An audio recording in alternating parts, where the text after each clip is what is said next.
Almost ready to put this engine back together. We've got oil galley plugs in place. Crankshaft all polished up and new crank bearings. We got the gears all cleaned up. New rod bearings, new cam bearings, new oil seal, still waiting for the main seal. New valve springs, new valves. The valve caps all cleaned up and the keepers. And I've got the heads all cleaned up, cylinders lapped and valves lapped.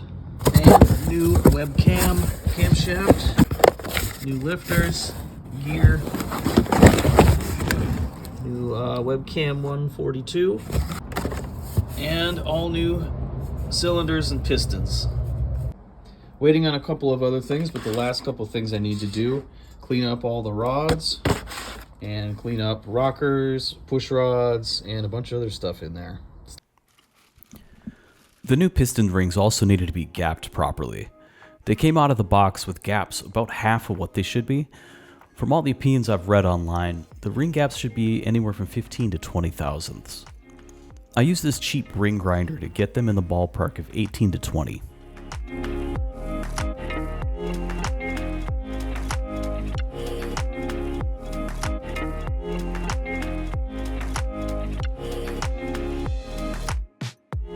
I also learned the hard way, it's wise to invest in a cheap ring expander.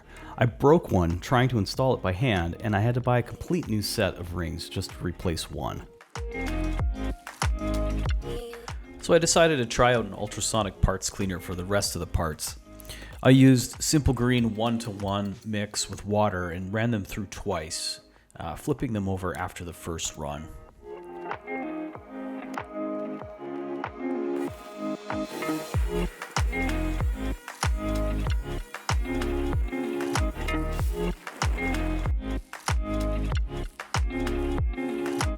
You get what you pay for with these. I bought this from Amazon and I had to return it because the heating element stopped working. I also tried dishwasher pods, but they didn't work well with some of the oils, so I just stuck with the Simple Green. I also tried the Zep orange cleaner, and that worked pretty well too.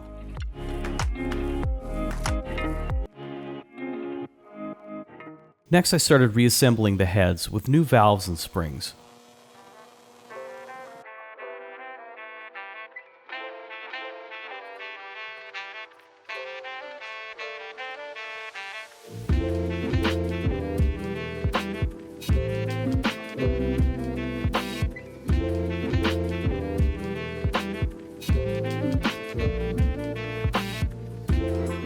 I use a dab of grease for the keepers to help stick to the ends of the valves before releasing the valve compressor tool.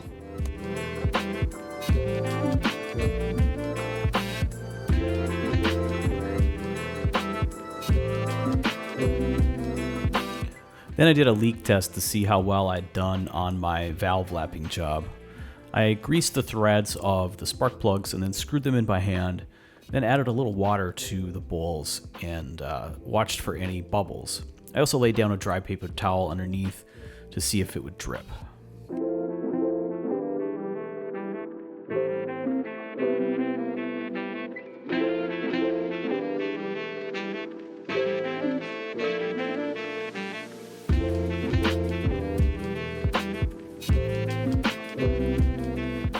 The rods in the ultrasonic cleaner cleaned up as good as they were going to get.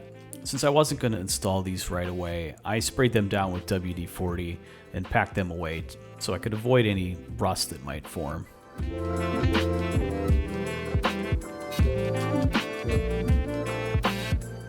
Meanwhile, I did a leak test on the other head, and fortunately that one was also good to go.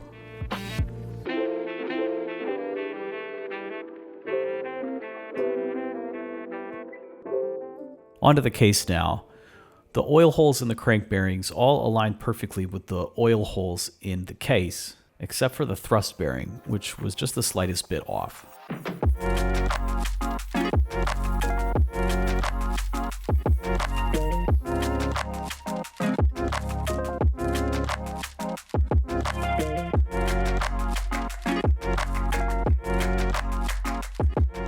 Originally, I'd planned to do the whole case assembly in one shot, so I set up a table with everything I needed to quickly grab. It didn't really work out that way. In fact, this actually took me a few weeks. But it was helpful to have everything sitting out and organized because this was my first time ever assembling a motor. It also helped me realize what I was missing.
To source a couple of my missing parts, I headed to Averys Aircooled in Kelso, Washington. I'd never been here before, so I was really excited to see probably one of the last few all VW air-cooled shops in the country. I mean, there can't be many left. The inventory is pretty limited to air-cooled VWs. In fact, they said they didn't even remember the last time they had a Porsche in the yard. But I was here for Type 4 parts, and they had everything I needed. It was super cool to see this place, and now I want to build a dune buggy or something.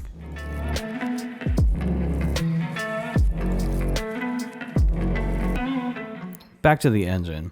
At this point, I was on to assembling the crank. I was heating up the distributor drive gear to slide onto the crankshaft, and I actually made a pretty crucial mistake here. See if you can catch it.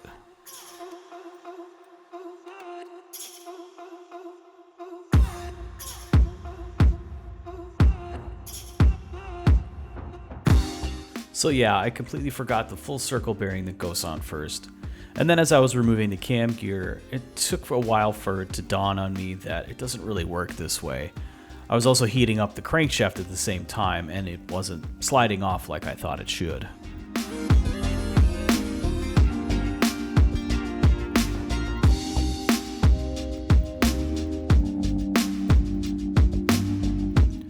Once I was back on track, I slid the bearing on and found it didn't rotate as smoothly as it should. I must have marked up the edges a little bit while removing the gear. So I did what I'd done with all the other journals, and I used WD-40 and 1000 grit sandpaper.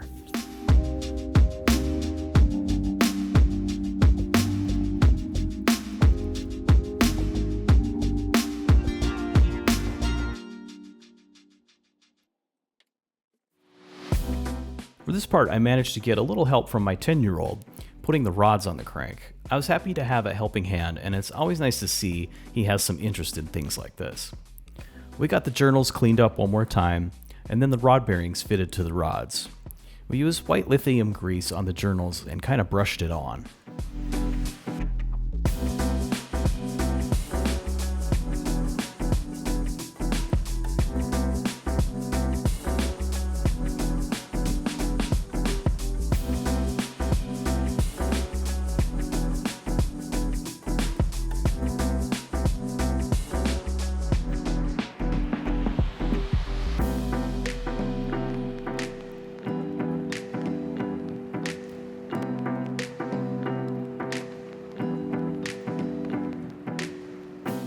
Then I had him torque it, and it was perfect.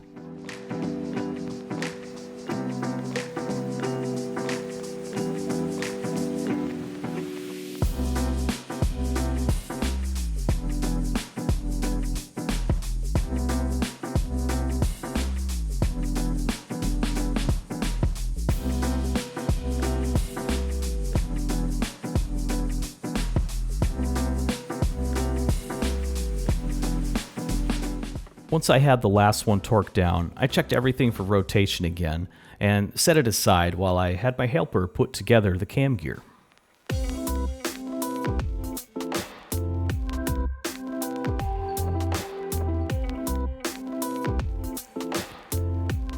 Then I did one more quick cleaning on everything and put in the dowel pins, the center main half bearing, and the cam bearings.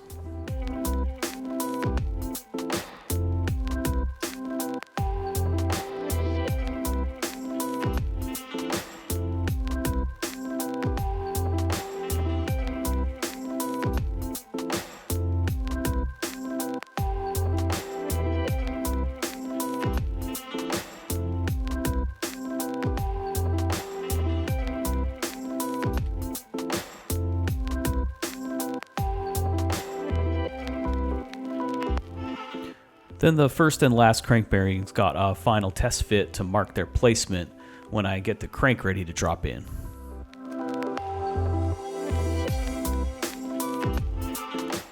And finally, putting the heart back in. I had my helper keep an eye on the marks and let me know if they were off.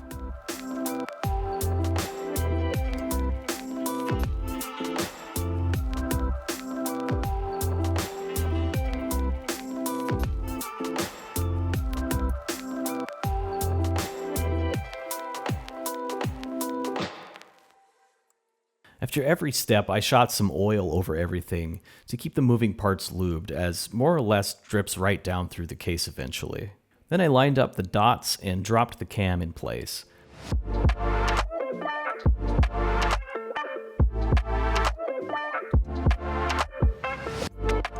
The first couple of rotations I noticed were a bit rough, and then the cam jumped out of the position just slightly.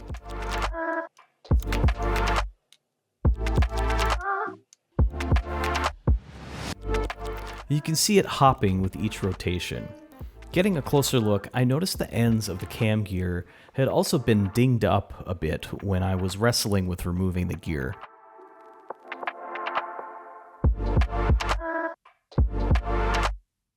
Instead of removing it again, I wadded up some shop towels in the creases to catch any filings as I used sandpaper to deburr the edges a little bit.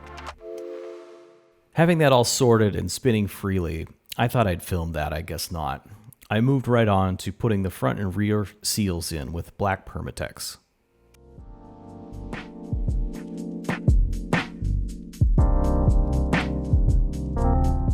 In putting in the rear seal, I realized it didn't fit, like, at all. I matched it up with the old one, and it turns out I ordered completely the wrong size. So I used the old one, being it was still a little spongy, didn't really feel aged and hardened, and most importantly managed to not mangle it when I removed it.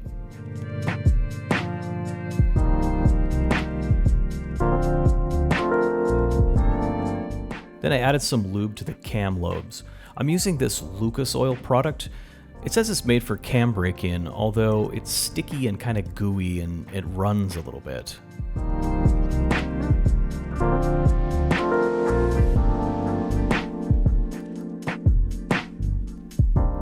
Then I put the mounting bracket on the distributor shaft and slid on a new rubber seal.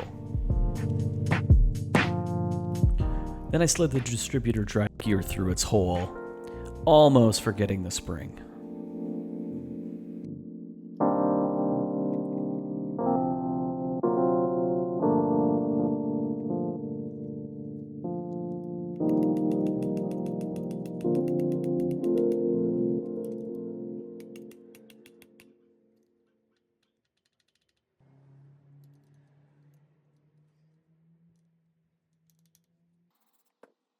Getting down to the home stretch here.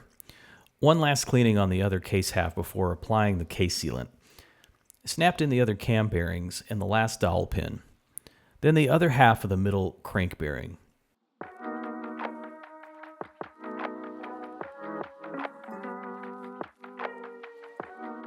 I applied some black Permatex on the oil pickup tube rubber seal and then slid that into place.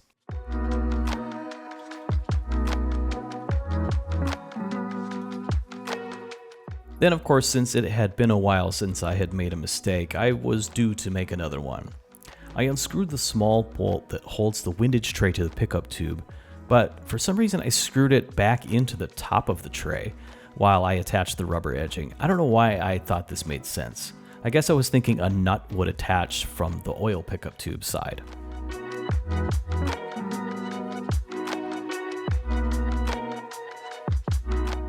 I ended up addressing that later. And then a test fit before permanently sealing the case.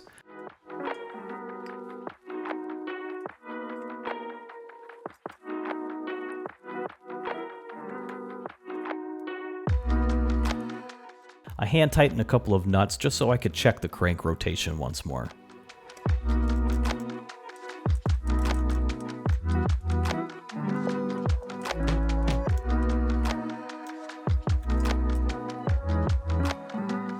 Then I was ready to apply the sealant. I used Bond here. I'd never used this stuff before, but it's relatively easy to apply and it forms a tough rubbery seal. I guess we'll see how well it works once the engine is full of oil and running.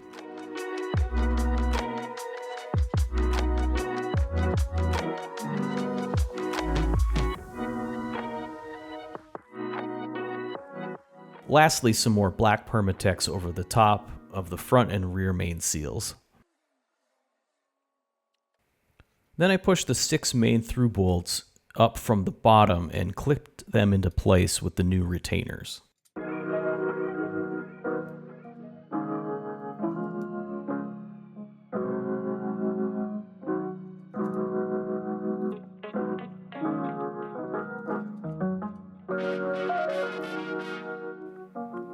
And then one last douse of oil over everything.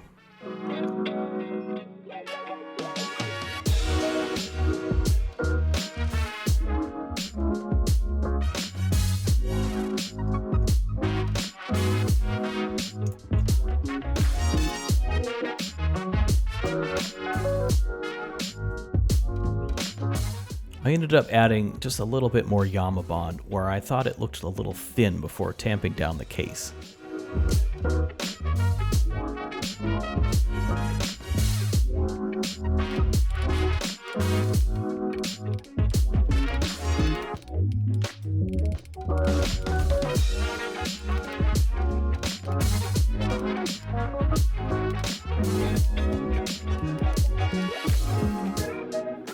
I also added some sealant around both ends of the 6 main through bolts.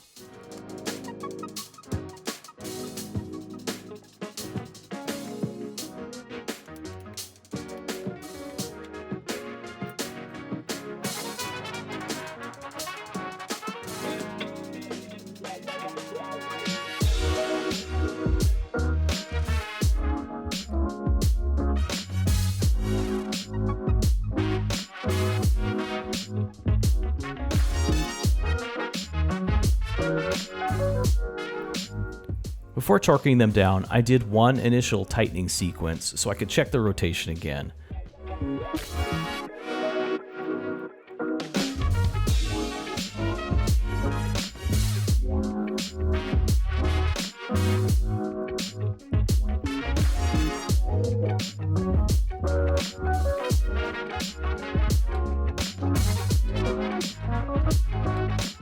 Since the crank felt easy enough to rotate by hand with the impeller hub, I got to work putting on all the case bolts.